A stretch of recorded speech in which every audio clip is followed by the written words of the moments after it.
السلام علیکم my YouTube family, hope you people are doing great. So ایک اور ویڈیو کے ساتھ میں آپ کی خدمت میں حاضر ہوں، اور ایک بہت اچھی نیوز ہے کہ ہم اسماء الحسنی سٹارٹ کرنے لگے ہیں، اور انشاءاللہ جو ہے آج ہمارا لیسن ہے الرحمن، اور اللہ نے ہمیں توفیق دی ہے لکھنے کی. تو آپ نے گلوسی شیٹ اور قلم لے لینا ہے، اور کوئی بھی کلر کی انک لے لینی ہے. ٹھیک ہو گیا جی؟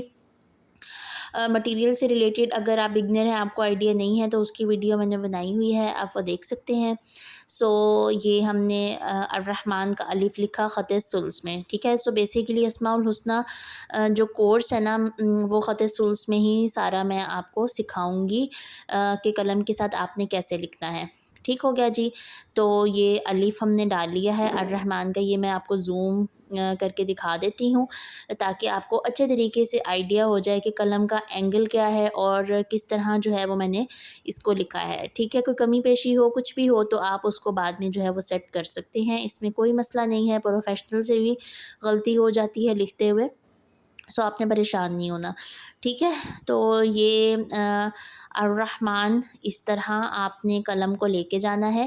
ٹھیک ہے. ہر سٹروک کے بعد آپ نے کوشش کرنی ہے کہ گیپ لے لیں، رک جائیں، اور پھر نیکسٹ سٹروک. بہت اطمینان سے، بہت تسلی سے آپ نے ہر سٹروک کو ڈالنا ہے، ادروائز آپ کا جو بھی آپ لکھ رہے ہیں وہ خراب ہونے کا خدشہ ہوتا ہے.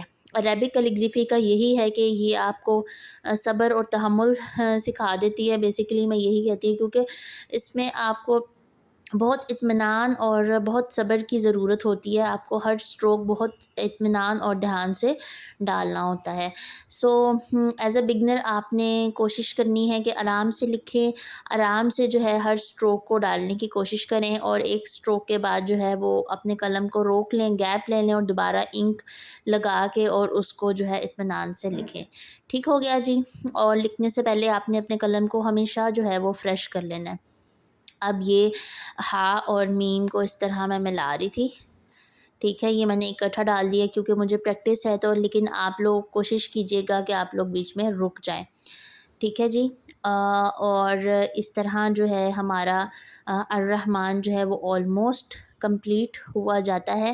اور یہ میں آپ کو دوبارہ بتا دوں کہ یہ خط ثلث لیٹر ہے، اور خط دیوانی یا ڈفرینٹ لیٹرز جو ہیں اس میں اسماء الحسنی جو ہے وہ ڈفرینٹ طریقے سے لکھا جاتا ہے.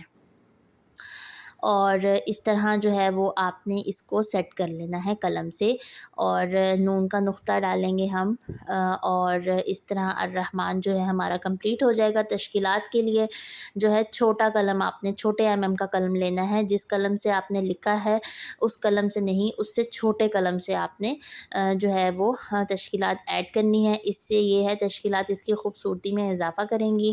اب یہ کچھ جو تھا نا، میں نے اس طرح اسی قلم سے ڈالا ہے، اور باقی جو تشکیلات ہیں وہ میں چھوٹے قلم سے ایڈ کروں گی. سو آپ کے لیے یہی بیٹر ہے کہ آپ جو نکات وغیرہ ہوں گے وہ آپ نے اسی قلم سے ڈال لیجئے گا جس سے آپ نے لکھا ہے، اور باقی سب جو ہے وہ آپ نے چھوٹے قلم سے ایڈ کرنی ہے. ٹھیک ہو گیا؟ انشاءاللہ میں کوشش کروں گی کہ میں نیکسٹ جو لیسن ہے وہ اپلوڈ کرتی رہوں اور آپ کو بتاتی رہوں. اس کے علاوہ آپ کو اگر کوئی چیز سمجھ نہیں آئی تو آپ کمنٹ سیکشن میں مجھ سے پوچھ سکتے ہیں. اگر آپ کو کہیں سے لکھنا سمجھ نہیں آیا یا کوئی اور بات ہے آج کے کام سے ریلیٹڈ، تو آپ مجھے کمنٹ سیکشن میں بتائیں. میں آپ کو انشاءاللہ پراپر گائیڈ کرنے کی کوشش کروں گی. اگر آپ جو ہے اس کو پراپرلی سیکھنا چاہتے ہیں، عربک کیلیگرافی کو، اللہ کی آیات اور ناموں کو پراپر طریقے سے پروفیشنلی لکھنا چاہتے ہیں، اور بیسیکلی اگر آپ کا یہ شوق ہے عربک کیلیگرافی، تو آپ کو چاہیے کہ میں یہ ریکمینڈ کرتی ہوں کہ ہمیشہ آپ کو اسے پراپر سیکھنا چاہیے. اینڈ اس کے لیے آپ کو کسی ٹیچر کی یا کسی بھی جس کو آپ جانتے ہیں کہ وہ اچھا عربک کیلیگرافی کا کام کرتا ہے، تو آپ اس سے پراپر گائیڈ لیں. اس میں ایک ٹیچر کی ضرورت آپ کو پڑتی ہے. آپ دیکھ کے سیکھ سکتے ہیں، لکھ سکتے ہیں، لیکن آپ کو اپنا ہوم ورک چیک کرانے کے لیے یا کچھ بھی کرنے کے لیے ایک ٹیچر کی ضرورت پڑتی ہے. تو آپ کوئی کورس جوائن کر لیں یا کسی ٹیچر سے ہیلپ لے لیں. آپ میرا بھی آن لائن کورس جوائن کر سکتے ہیں، اور میں یہاں پر جو ہے ویڈیو کے اینڈ میں مینشن کر دوں گی نمبر اور ساری ڈیٹیلز وغیرہ. سو وہ آپ دیکھ لیجئے گا. تو یہ ہمارا الرحمن جو تھا وہ الحمدللہ جو ہے وہ کمپلیٹ ہوا جاتا ہے. سو اس سے ریلیٹڈ کوئی بھی کویسچن ہو، کوئی بھی بات پوچھنی ہو، تو آپ کمنٹ سیکشن میں پوچھ سکتے ہیں. اور نیکسٹ لیسن ہمارا الرحیم وہ انشاءاللہ میں جلد ہی اپلوڈ کر دوں گی، تو وہ بھی آپ لوگ دیکھ لیجیے گا۔ اور یہ میں ایڈ کر رہی تھی جہاں جہاں مجھے لگ رہا تھا۔ آپ نے اس طرح اپنی مرضی سے ڈفرینٹ جو ہے وہ ایڈ کر لینی ہے، تو اس سے نا یہ ہے کہ اس کی خوبصورتی میں اضافہ ہوتا ہے، تو بیسیکلی ہم اسی لیے ایڈ کرتے ہیں۔ زیر زبر تو آپ کو ایڈ کرنی ہی پڑتی ہے، لیکن جو باقی یہ چیزیں ہیں تشکیلات وغیرہ، تو وہ ہم اس کی خوبصورتی میں اضافے کے لیے جو ہے وہ ایڈ کرتے ہیں۔ ٹھیک ہو گیا؟ سو آپ نے اپنے حساب سے ایک قلم لے لینا ہے، بہتر ہے کہ آپ اسی ایم ایم کا قلم لیں، اور انک کوئی بھی کلر کی لے لیں۔ سو یہ